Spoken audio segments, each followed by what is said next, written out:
Hello, everybody, and welcome to episode 6 of Hot Takes, where we debate some hot takes from this last weekend of Hearthstone Grandmasters. My name is TJ, and I'm joined by my constant guest, and I guess we can call you a co-host. It's Sottle. Sottle, how you doing on this fine day?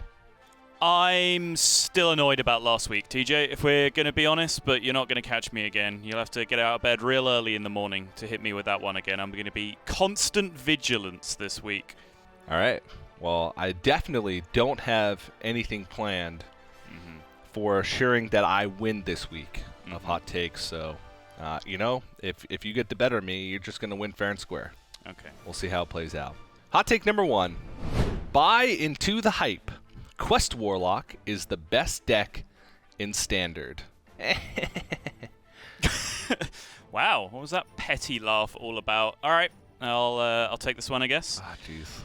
Yes, TJ, Quest Warlock is the best deck in Standard right now. It's absolutely crushing it on ladder for multiple players hanging out in top 20 Legend. Orange is tweeting about how it's the best deck in the game, and it's carried him to his last top 8 that he needed for Masters Tour qualification. It absolutely stomped in GM. The only Warlock that was losing in GM was Galakron Warlock. Quest Warlock was absolutely stomping. And the deck is new, the deck is unrefined, and the deck is incredibly hard to play, which means, if anything, its stocks are only going to go up from here.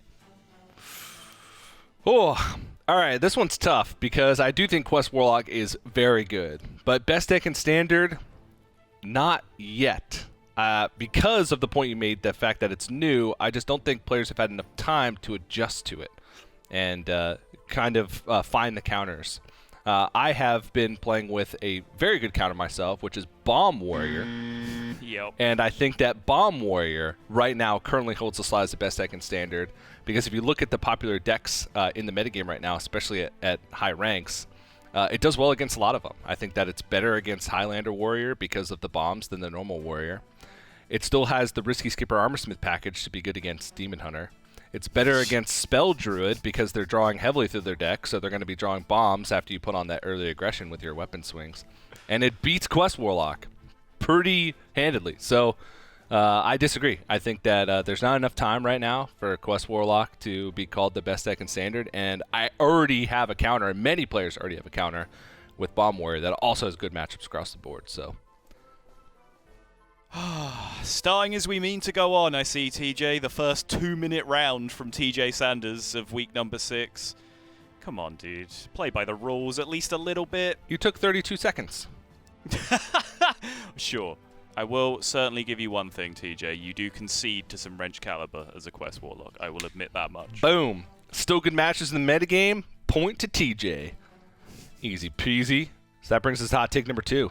From sarcastic claps to eye rolls, salt levels in GM have been too high.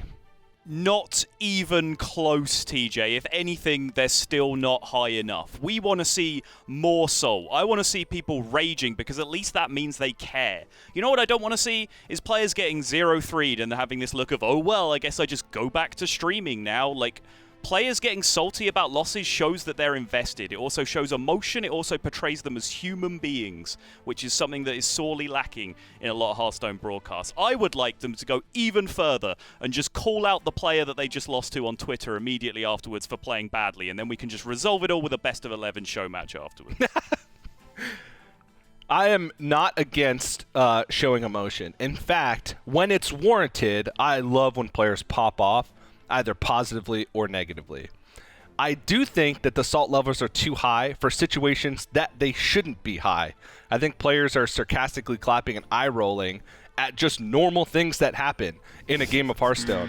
And that is definitely not a place where it belongs and is too high. So while I do want to see some emotion, I think that players are just getting upset about things that they just shouldn't get upset about. A lot of players in Americas have just been making mediocre plays with mediocre decks and then sarcastically clapping when their opponent has the answer. That's not okay. When you do get your Sarah Unleashed from a randomly generated card in a deck that should have no business having your Sarah Unleashed in the first place, sure, get salty all you want. But other than that, too high. TJ, I've played Hearthstone with you. You are one of the most, oh, my opponent played a card Hearthstone players I've ever seen in my life, so you don't have a leg to stand on in this one. Yeah, but I do it ironically. Okay, alright, sure, yeah. That's an easy defense, right? I don't know. I felt like no point should be awarded for that one. We both sucked. So, still 1-0 TJ. I'm somehow sensing a trap. All right. Hot take number 3.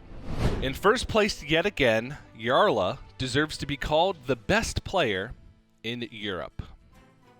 And the supporting info for this hot take, Jarla's match win percentage through 3 seasons of Grandmasters is 40 and 25, which is a 62% win rate, which is the best win percentage in Europe. For the sake of argument, sure, let's call Jarla the best player in Europe. I think if you've listened to us cast Europe, whether it was myself and Raven or myself and Admirable, we've generally said that Jarla is a top-tier player, but maybe fallen short of calling him the absolute best player. But the one thing he was maybe missing to get himself into that category was consistency at that level over a long period of time. He's shown it in sparks, he's shown moments of inspiration, but he hasn't been able to put it together for the long periods of time that, say, a Hunter Ace or a Pavel did in their prime. But based on that statistic, if over 3 seasons, 62%, he's got that covered. Wow. All right. Give me a second. Pause the timer. So what? It's such a flagrant cheat, TJ. I cannot stand for this anymore. Well, you didn't know? One of the rules of the show is that you get 1 timer pause. Oh, really? Yeah. Oh, that's just coming out now, is it? Yeah. Okay, and actually, that offer expires at the end of this week, so since you didn't pause your timer today, I'm the only one that gets to take advantage of it. I need to find my own supporting info real quick. All right. Give me 1 moment, and you can unpause the timer. All right. So the hot take is that Jarl deserves to be called the best player in Europe, not the best player in Europe Grandmasters. So I'm going to throw in Blyze as my pick for the best player in Europe. If you look at his performances over the last 2 Masters tours, both of which he won, he went 8-1 in Swiss in both of those, and then went 3-0 obviously in the playoff stage to win the tournament. So he went 11-1 in both those Masters tours for a total score of 22-2 in high-stakes matches, which is over a 90% win rate, which is 30% more than Jarla's win percentage. And it's not even that much smaller of a sample size, still high-stakes matches. So Blyze is currently the best player in Europe. Win percentage proven. Boom! If you'd have done that off the top, I would have been so impressed. I would have conceded this whole episode to you on the spot. That was everything that I love about this show. It was a semantic argument. It was genuinely clever. But you had to pause for 5 minutes to find all of that information. That's not how the show works. I couldn't remember what his exact score was. I knew it was good because he won both of them. I wanted supporting info. All right, so I guess because even though I used my pause timer, I had to use outside resources. So, on a technicality, Sottle, you got the point there. So it's 1-1. Nice. But we are recording this show on Monday, the day after Week 6 of Grandmasters. Deep breath, everybody. Today is a national holiday in the good old US of A. It is Memorial Day. And so I get 10 honorary bonus points, which makes the final score of this week of Hot Takes 11-1. No, TJC, I think you'll find... I know this is difficult to comprehend, but there are other countries outside of the US, and this is actually also a public holiday in the UK. It's our spring bank holiday, so actually, I think you'll find I get 11 bonus points, 10 for also myself having a national holiday, and 1 as an apology for your ignorance of other cultures. So I believe that makes the final score as... Well, it appears as though Sottle's internet has went out, and he was disconnected and unable to continue with this week's Hot Takes. And in accordance with the Hot Takes rulebook, Section 36B, he is disqualified from this week's episode and will be awarded 0 points. Which means, and you know, I hate to say this, I hate to take the win this way, that I am the winner of episode 6 of Hot Takes.